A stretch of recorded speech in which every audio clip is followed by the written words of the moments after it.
Testing, 1 2 1 2. You ain't so tough with that bad boy talk. You ain't so tough with that bad boy talk. I'ma get it how I'm living, I'ma walk the walk. Outline my lines, I rap through thought. Yo, what's poppin', friends? Welcome back to the channel, Football Therapy with me, your host, Jan. I hope you're doing well, really do hope that, and welcome back to Chelsea News. It's daily, ruddy daily, mate. Here on the channel to tell you what's being said about Chelsea, bring it all together, tell you my thoughts for whatever that's worth, but more importantly, as always, asking for yours. Today, we are speaking maybe a little bit about Tommy Tuchel, the new England manager. Certain players benefiting from his appointment. Chelsea players, we saw young Reece James and Trevoh Chalobah liking the Fabrizio Romano post, confirming the appointment. Very exciting indeed. And it's a couple of days ago, but I do want to talk. Was it yesterday? Or maybe updated yesterday. An article on the Telegraph from the sporting directors. There they are, looking happy as Larry, next to Matt Law, Telegraph football correspondent that covers Chelsea. Now, I recognise, before we get into it, this is almost certainly going to be a PR exercise from the sporting directors, and we've been asking them to talk for such a long time, and they talk now, when they got a bit of time, an international break, and Chelsea are doing well. We're in the top four, we've started well, the players were scoring goals, there seems to be a togetherness. Now they come out and say, this is a good time to go and talk to someone. But we'll see what happens. I'll be interested to learn what they've got to say here. But yeah, I wanted to say early doors, of course, this is going to be a PR exercise, but these things always are. But still, we might learn something. So strap yourselves in, boys, girls, ladies and gentlemen. Thank you for joining me, as always. Thank you for supporting the content. It means a lot to us content creators out here on the deep, dark abyss of YouTube. So thank you for liking. If you choose to subscribe, hit the bell. And of course, we are on the journey to 200,000 subs, which is really amazing for, how many years? 6 years now I've been on YouTube. So really growing up together. Or 5 years, 6 years, growing up together. Cool, man. All right, let's talk a little bit about Big Tommy Tuchel. He will be announced today, by all accounts, as England manager. The FA have been sneakily appointing him in the background, and of course German media the last few days caught wind of it and reported on a meeting. We know that Thomas Tuchel has wanted the England job before, previously prior to going to Bayern Munich. I reacted to that story or spoke my feelings on it before here on the channel, so it was donkeys ago now, a while ago. And I've been generally for it. I think he's a great cup manager. I think he's got a immense command on the English language, way better than Pep, obviously, but even better than Klopp. As a communicator, Tuchel's a very sort of charismatic and gregarious dude. I really like Tuchel for that. And a lot of people have been speaking about how the England job isn't just being a tactician. It's about being a bit of a statesman as well, which of course Southgate was great at, but I think Tuchel could be great at that as well. Granted, he's not an Englishman representing England, but us Chelsea fans know how well he sort of led Chelsea in the time of the sanctions, how he spoke for Chelsea and defended Chelsea and compassionately and empathetically.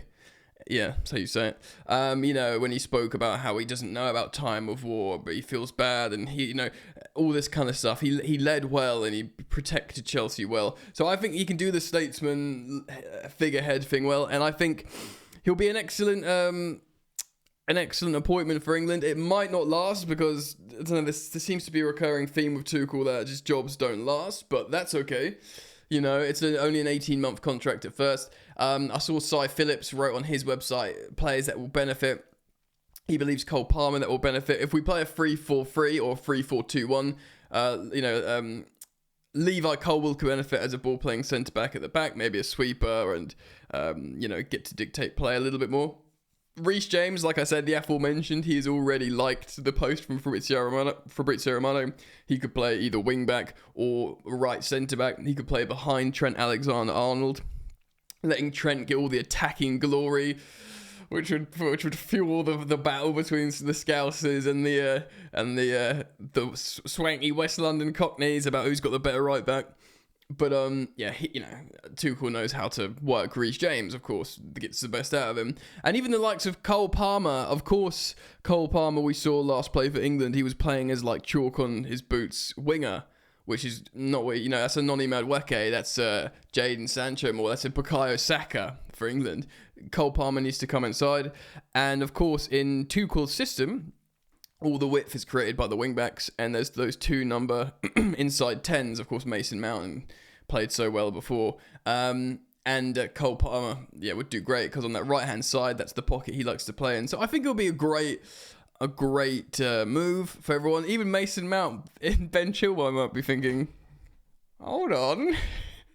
Come on, if we just get a few games for our club, we could become England internationals again.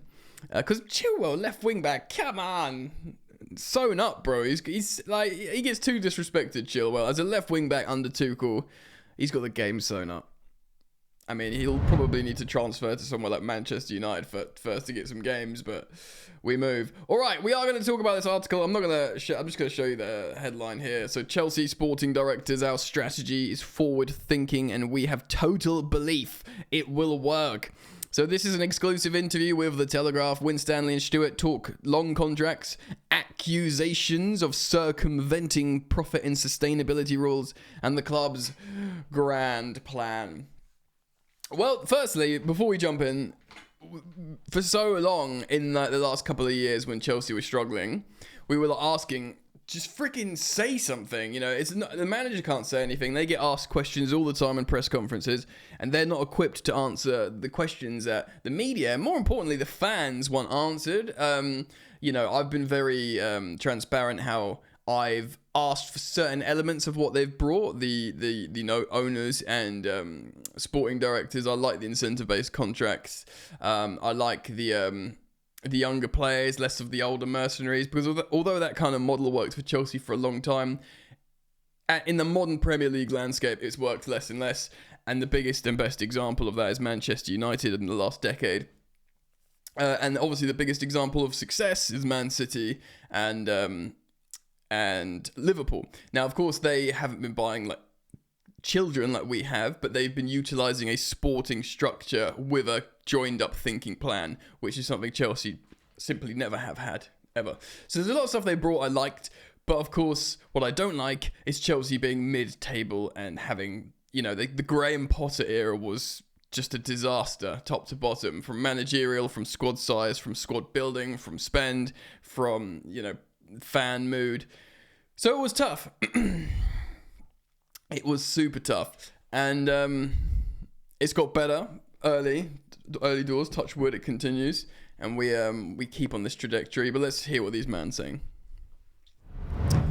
me.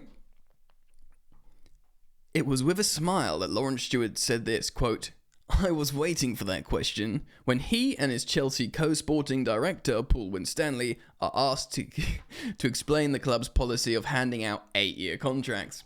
During an exclusive interview, an hour's interview with Telegraph Sport in their temporary office at Chelsea's Cobham training ground, Stuart and Winstanley have already covered the rebuild of the squad, navigating some turbulence. Some turbulence. The club's plan to achieve lasting success and signing Cole Palmer before we get to contracts. We will come to changing head coaches, Maresca, selling academy graduates, and profit and sustainability rules later. But first, I press Stuart and Winstanley on the long contracts and have prompted so much debate. Indeed. After Stuart has asked for my view on them, Winstanley says, "People always sit and think, well, that's what we've always done, so that's what we're always going to continue doing. But without forward thinking and progression, everyone will stand still. So it's a clever concept the owners implemented in the beginning and what they believe in. Once we looked at it all together in isolation, excuse me, hay fever, we were like, yes, we can definitely see how this can work, and we believe in it." Well, no wonder the American owners do it, because it's a very American thing, isn't it, these long contracts? Okay, on the accusation that long contracts were introduced to try and circumnavigate, PSR, Winstanley adds this, quote, "Well, you're not getting any benefit from a PSR position on it anymore, and we still continued with it." of course, they cut the 8 years to 5 years, didn't they? Or it was UEFA and the Premier League changed it so you can't amortise over 5 years. So if it was just for PSR, we would have stopped doing it. That was never at the forefront of the owner's mind when we spoke to them about how we see it working, how we all see it working at the club. Nobody is doubting the wisdom of Chelsea extending Palmer's contract to 2033, and other clubs have adopted similar approaches to player contracts. Destiny Udogie has just signed a 7-year deal at Tottenham. John Duran's got an extension to 2030 at Aston Villa. Quote, "It's because the players, the talent, and the value they have over the long term are really important to clubs," says Stuart. "Really, it's the biggest nod towards the ability to identify talent. You've got to get that right if you're going to put players on these long contracts, and then it's your ability to develop players and develop talent, and that's one of the key things that we talk about internally. It is to make our players better across all our teams." Well, you've only got 2 so far, mate. You've got Strasbourg and Chelsea. So it's not just for PSR reasons, basically. They like locking the players down and developing them long term so far. Stuart and Stanley agreed to give their first newspaper interview to Telegraph Sport shortly after the start of the season, but scheduling issues dictated it took place in October international break amid a favourable run of results for Chelsea. Oh yeah, scheduling. Oh, suddenly we have some free time, top 4. The plan that Stuart and Winstanley are in charge of delivering has become easier to identify in recent weeks, during which Chelsea's young team have climbed to 4th place in the Premier League table and the atmosphere at Stamford Bridge has improved. Yeah. Perhaps that indicates a growing connection between the coach, players and fans. Quote, "This is a club that needs to be in the Champions League." I agree. "It's a club that needs to be competing to win trophies consistently." I agree. And we want to do that with a certain way of playing as well. This is going back. Now, this is becoming un-Chelsea, because Chelsea under Abramovich, he did want Barcelona football, Abramovich. He wanted, tiki-taka football. He tried to bring it in so many times before he admitted defeat and was like, whatever, winning's better than trying to implement a style. So it looks like we're going back down the route of winning with style. I wouldn't mind just trying to win first. So that's absolutely ambition, and the plan has been how we go on that path to make it possible.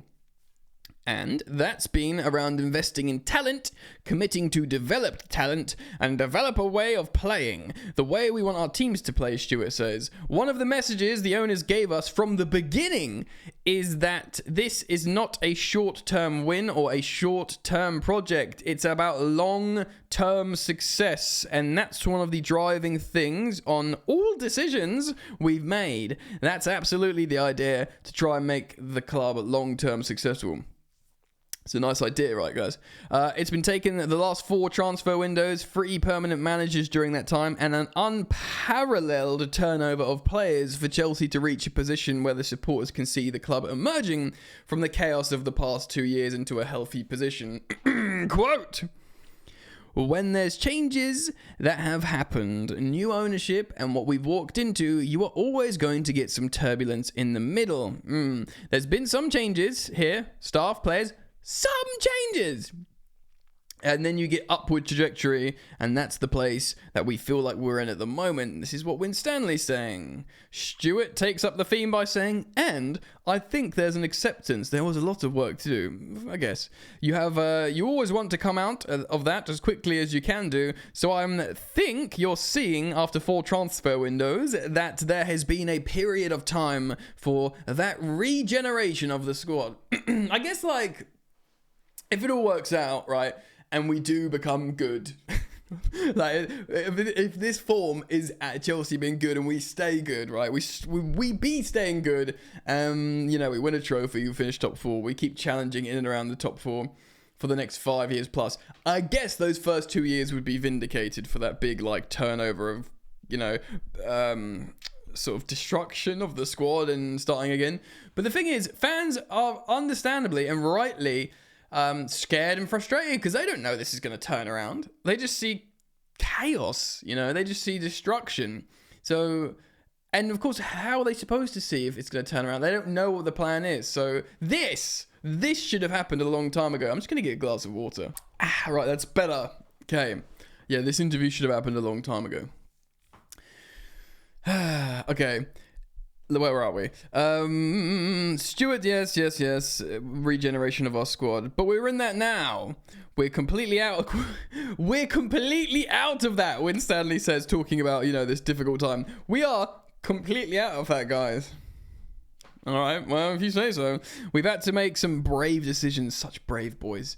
But we feel the squad and the staff here at Cobham, the manager, and the players and the staff are in a really good spot. Look, these guys are apparently good at their jobs. I don't know anything about them. I just know they're the Chelsea sporting directors. Stuart's come from Monaco, didn't they? Paul and Stanley's Brighton. Anything connected with Brighton, Chelsea fans tend to have this sort of reflex, visceral response of, ugh. Of course, that changed a little bit. Maybe not the players, but staff. Graham Potter and all his gang and stuff like that. Do you know what I mean? Like, players is unfair because Cucurella's good. Cole went on loan and there's good. Caicedo's good. It's good. Fine. It would have been understandable if doubts had crept in when Chelsea failed to qualify for Europe at the end of the owner's first season at the club, or after Gary Neville branded the squad £1 billion bottle jobs. You removed Bowley from that quote then, following last season's Carabao Cup defeat by Liverpool. But when Stanley says, quote, "We've had a total belief from the start. We discussed this long and hard right at the beginning on the right strategy and the right journey we need to be on. So we're under no illusions that success is not a straight line. There's going to be hurdles to overcome, but we've had total belief in it. Ownership, the staff, the club, and the manager all have total belief in it. So it's important to keep going on that journey, and we're excited about what the future holds." Are you? On the criticism that they had faced, Stuart says, okay, so this would be interesting, quote, "We can't get too caught up in the noise of what's going on outside, otherwise you'd lose a lot of time and energy to that. We know that internally that what we've been working towards in the direction is a long-term plan." Think of the plan. We're on a plan. Stuart and Stanley will move into their new refurbished shared office. I don't give a shit about that. A few doors down from Maresca, the pair got to know each other. The fact that they share an office, co-sporting directors, I suppose they have to work together. It's just funny how I wonder if they share everything. The pair first got to know each other almost 20 years ago. Wow. Working in match analysis for Hull City and Wigan Athletic, respectively. But Chelsea is the first club in which they've worked together. They laugh at the question if one takes on the good cop role while the other one takes on the bad cop, and explain that their responsibilities extend much further than recruitment and transfers. The men's and women's teams, the academy, medical, performance, psychology, loans, analysis, and data departments all feed into them. It's interesting that the finances do.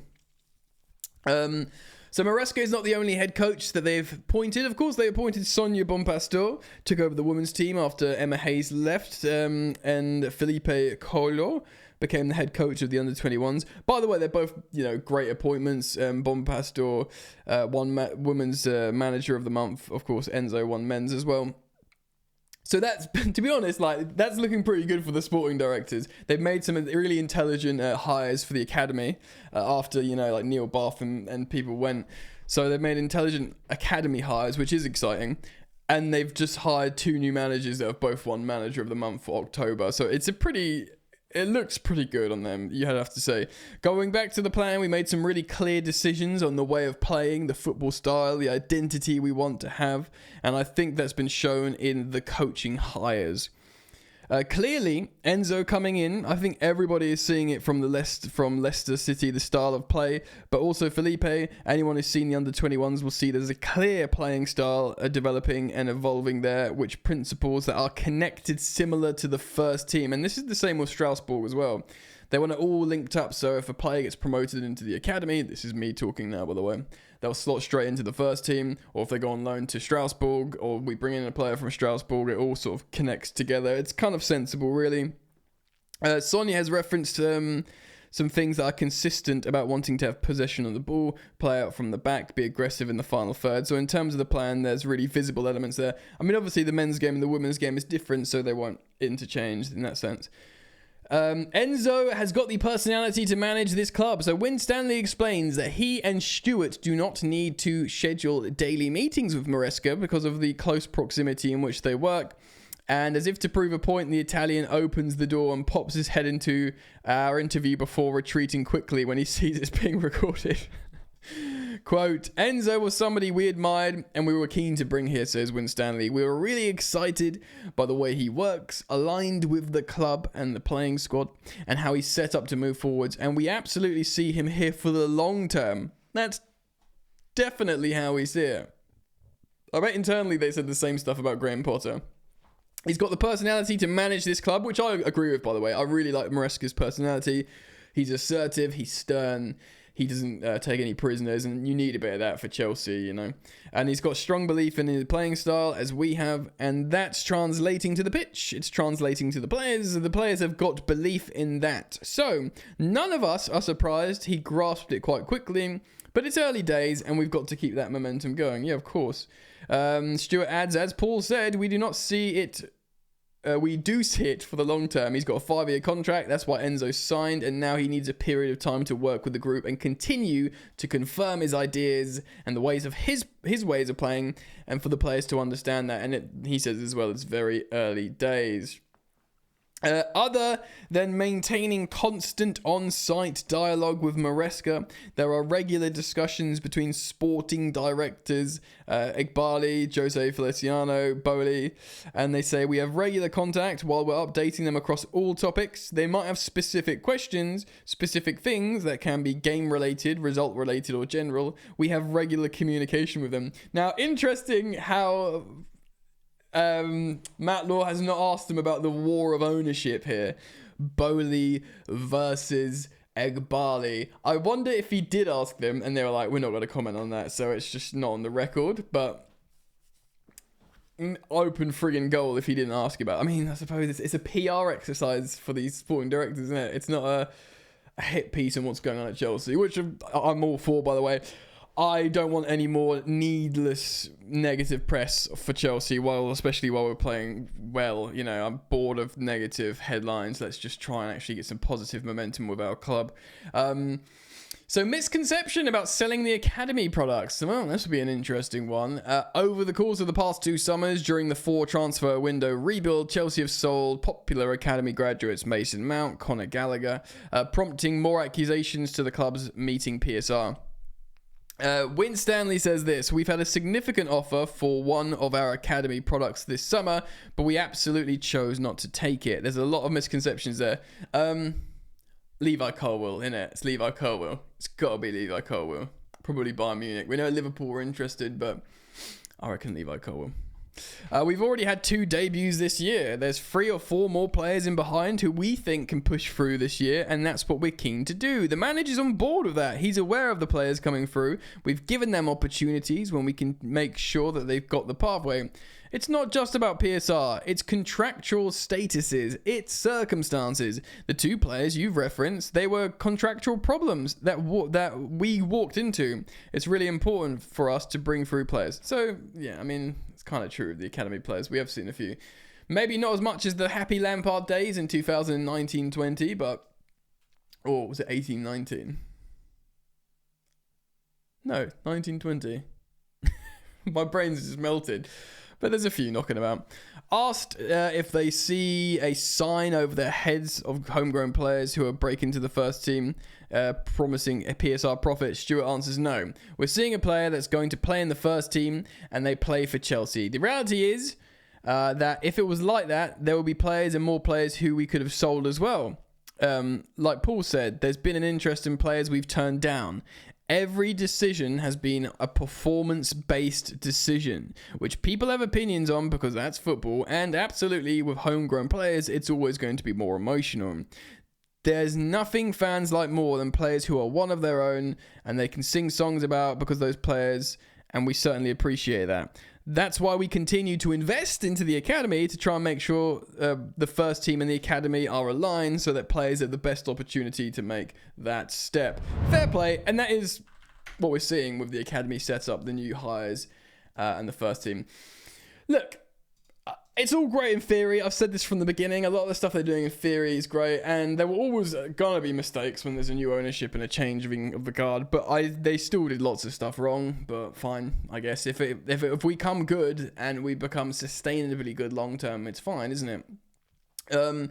Interesting to hear them talk. I'm pleased to see a published article with them at least just explaining themselves a bit. Like I say, it does reek of a PR exercise, we've got to be honest. But they have spoken now. They're not like the invisible guys. They've made themselves available to be visited by a broadsheet newspaper, to be, interviewed. Like I said, it should have happened a long time ago, when fans were upset and wanting some communication, because they could have just said, hey guys, don't worry, we're going to get this right, and we are. It could have been really like short, just, but whatever. Still, what do you think? Please do leave your thoughts down below in the comment section. Let's start the conversation down there. As always, thank you for joining me. Thank you for liking the video. Thank you for subscribing. Road to 200,000 subscribers. So, do consider following. And yeah, man, I hope to see you back here soon. Peace.